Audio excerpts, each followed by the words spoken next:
उस रात नींद मेरी आंखों से कोसों दूर थी। मेरी पूरी दुनिया बदल चुकी थी। मैं इंसान नहीं था, मैं एक वेयरवुल्फ था और मीरा वो एक वैम्पायर थी। मुझे नहीं पता था कि मैं डर रहा था या हैरान था, लेकिन एक बात साफ थी, अब मैं पहले जैसा नहीं रह सकता था। अगले दिन ऑफिस में मीरा सामान्य लगी, जैसे कुछ हुआ ही ना हो। लेकिन जब हमारी नज़रें मिलीं तो मुझे उसकी आंखों में वही डर दिखा जो पिछली रात था। वो मेरे पास आई और फुसफुसाई, हमें बात करनी होगी। मैंने हल्का सा सिर हिलाया और ब्रेक में हम दोनों ऑफिस की बिल्डिंग से बाहर आ गए। तुम्हें कुछ याद है? मीरा ने धीरे से पूछा। मैंने अपनी हथेलियों को देखा। वे अब सामान्य लग रही थीं, लेकिन मुझे याद था वो जलन, वो बदलाव, सब कुछ। हाँ, मैंने धीरे से कहा। मीरा ने गहरी सांस ली। हमें सावधान रहना होगा। अगर किसी और को तुम्हारे बारे में पता चला तो क्या? मैंने पूछा। मीरा कुछ देर चुप रही, फिर बोली, तो हमें मार दिया जाएगा। मैं जानता था कि ये आसान नहीं होने वाला था, लेकिन मुझे ये नहीं पता था कि मुश्किलें इतनी जल्दी शुरू हो जाएंगी। उस रात जब मैं घर लौट रहा था तो अजीब सी बेचैनी महसूस हो रही थी। ऐसा लग रहा था जैसे कोई मेरा पीछा कर रहा हो। मैंने चारों तरफ देखा। सड़कें सूनी थीं, हल्की हवा चल रही थी, लेकिन फिर भी कुछ था जो सही नहीं लग रहा था। तभी अचानक मुझे लगा कि कोई मेरी तरफ तेजी से भाग रहा है। मैंने पलट कर देखा, लेकिन वहां कोई नहीं था। फिर अचानक हवा में एक अजीब सी गंध आई, खून की, और अगले ही पल मुझ पर हमला हुआ। कुछ काली परछाइयां तेजी से मुझ पर झपटी। मैं लड़खड़ा गया, लेकिन जैसे ही मैं गिरने लगा मेरे अंदर वही जानवर जाग उठा। मेरे हाथ फिर से पंजों में बदलने लगे, मेरी हड्डियां मुड़ने लगीं और मेरी आंखों के आगे अंधेरा छाने लगा। और जब मैंने अपनी आंखें खोलीं तो मैं अब इंसान नहीं था। मैं पूरी तरह वेयरवुल्फ बन चुका था। मैंने गरज कर हवा में झपट्टा मारा और उन परछाइयों में से एक मुझसे टकराई। वो इंसान नहीं थे, वो भी राक्षस थे। तो तुम्हें पता चल ही गया। एक गहरी भयानक आवाज आई। मैंने देखा, सामने एक लंबा आदमी खड़ा था। उसकी आंखें काली थीं और उसके नुकीले दांत चमक रहे थे। तुम्हारी हिम्मत कैसे हुई हमारे इलाके में घुसने की? उसने दांत निकालते हुए कहा। मैं कुछ बोलने ही वाला था कि अचानक मीरा सामने आ गई। रुको, उसने तेज आवाज में कहा। वो आदमी रुका। उसकी आंखों में गुस्सा था, लेकिन वो मीरा को देखकर पीछे हट गया। ये मेरा मामला है, मीरा ने सख्ती से कहा। वो आदमी कुछ पल तक मीरा को देखता रहा, फिर उसने मेरी तरफ घूरा और बोला, अगर ये तुम्हारा मामला है तो इसे जल्दी खत्म कर लो, वरना हम इसे जिंदा नहीं छोड़ेंगे। और फिर वो परछाइयां गायब हो गईं। मीरा ने मेरी तरफ देखा। अब तुम समझ गए ना कि हम साथ नहीं रह सकते। लेकिन अब बहुत देर हो चुकी थी, क्योंकि अब मुझे पता चल गया था कि मैं सिर्फ एक वेयरवुल्फ नहीं था, बल्कि मैं कुछ ऐसा था जिसे ये दुनिया खत्म करना चाहती थी। मीरा ने गहरी सांस ली और मेरी तरफ देखा। उसकी आंखों में कुछ ऐसा था जिसे मैं समझ नहीं पा रहा था। शायद डर, शायद अफसोस, या शायद कोई राज जो वो मुझसे छुपा रही थी। तुम्हें यहां से जाना होगा, मीरा ने ठंडे लहजे में कहा। क्यों? मैंने गुस्से से पूछा।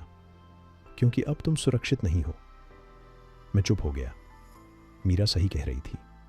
अगर वो अजनबी आदमी और उसकी परछाइयां मुझे मारने के लिए आई थीं, तो इसका मतलब था कि मेरे बारे में किसी और को भी पता चल चुका था।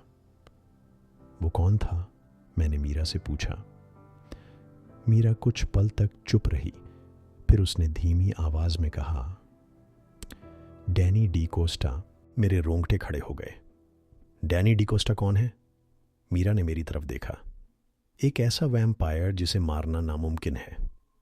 उस रात मैं अपने घर नहीं गया। मुझे लग रहा था कि कोई मेरा पीछा कर रहा है। मैं शहर की अंधेरी गलियों में भटकता रहा, लेकिन हर जगह मुझे ऐसा लगा जैसे कोई छिपकर मुझे देख रहा हो। अचानक मुझे महसूस हुआ कि मेरे अंदर कुछ बदल रहा था। मेरी धड़कनें तेज हो रही थीं, मेरी नसों में गर्मी दौड़ रही थी, और फिर मेरा शरीर अपने आप बदलने लगा। मेरी हड्डियां टूटने लगीं, खून उबलने लगा।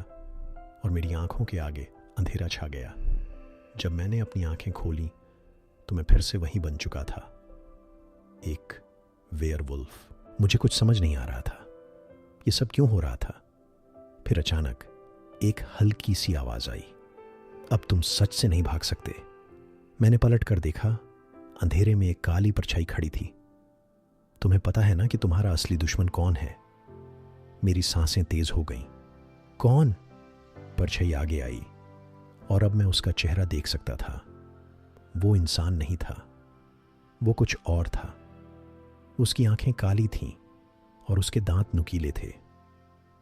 तुम्हारा असली दुश्मन तुम्हारे ही अंदर है। मेरे सामने खड़ा वो अजनबी काले अंधेरे से निकला था, लेकिन उसकी आंखों में एक अजीब सी चमक थी, जैसे वो मेरी रूह को देख सकता हो। क्या मतलब है तुम्हारा? मैंने गुस्से में पूछा। उसने हल्की हंसी हंसी और धीरे से बोला, तुम्हें सच में लगता है कि ये सब अचानक हुआ? मेरा दिल तेजी से धड़कने लगा। मतलब? वो मेरे करीब आया। मतलब ये कि तुम्हारा जन्म ही इस खेल के लिए हुआ था। मुझे उसकी बातें समझ नहीं आ रही थीं, लेकिन एक बात साफ थी, ये सब एक संयोग नहीं था। तुम कौन हो? मैंने आखिरकार पूछा। उसने आंखें छोटी की और बोला, मुझे लोग रुद्र कहते हैं और मैं तुम्हारी हकीकत जानता हूं। मैं कुछ कहने ही वाला था कि अचानक एक जोरदार आवाज आई।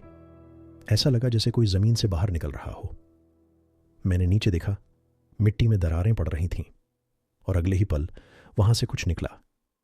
एक हाथ, एक काला सड़ा गला हाथ। और फिर वो चीज पूरी तरह बाहर आ गई। वो इंसान नहीं था। उसका चेहरा गला हुआ था, उसकी आंखों में सिर्फ अंधेरा था और उसके नुकीले दांत खून से सने हुए थे। ये क्या है? मैंने घबराकर रुद्र से पूछा। रुद्र की आंखों में कोई डर नहीं था। उसने सिर्फ एक शब्द कहा, गुलाम। ये डैनी डिकोस्टा के गुलाम हैं, रुद्र ने धीरे से कहा, और अब ये तुम्हें मारने आए हैं। मैंने अपनी मुट्ठियां भींच लीं। मेरे अंदर कुछ उबलने लगा। मुझे गुस्सा आ रहा था। मेरे अंदर का जानवर जाग चुका था। गुलाम मुझ पर झपटे, लेकिन इस बार मैं भागा नहीं। मैंने गरज कर हवा में छलांग लगाई और अपने पंजों से पहले गुलाम की गर्दन पकड़ ली। वो चीखा, लेकिन उसकी चीख मेरे कानों में संगीत जैसी लगी। मैंने उसे जमीन पर पटका और उसके सीने पर अपने पंजे घोंप दिए। खून फूट पड़ा, लेकिन तभी कुछ अजीब हुआ। जैसे ही वो मरा, उसका शरीर हवा में घुलने लगा। वो मिट्टी बन गया और फिर गायब हो गया। रुद्र ने धीरे से कहा, अब तुम समझ गए ना, ये लड़ाई सिर्फ तुम्हारी नहीं है। मैंने गहरी सांस ली। हां, अब मुझे समझ आ रहा था। ये सिर्फ मेरे और मीरा की कहानी नहीं थी। ये एक जंग थी जो सदियों से चल रही थी और अब मैं भी इसका हिस्सा बन चुका था। भाग 6 जल्द ही।